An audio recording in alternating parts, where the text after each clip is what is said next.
Hello guys, hello mga ka-farmers. So, nandito tayo ngayon sa ating farm. So, ito po yung for today's video, mag-aabuno tayo ng ating mais or corn sa English.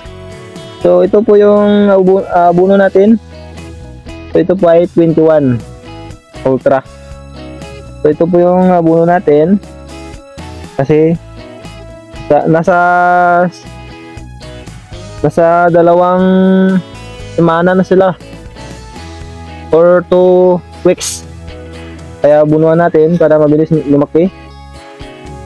So ayan, samahan nyo ko, sabuno tayo.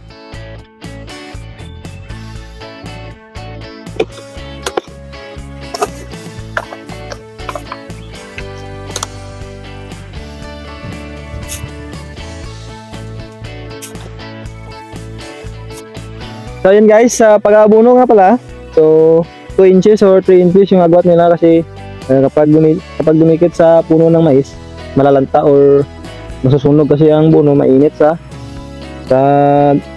ano natin. So mainit sa ating mais, sa ating mga patanim.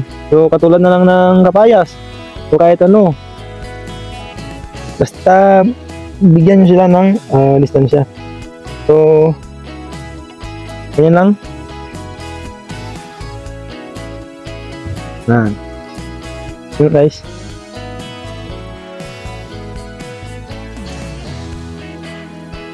So yan lang mga ka-farmers. So ang dami pa naming bunuan. So yun lamang po.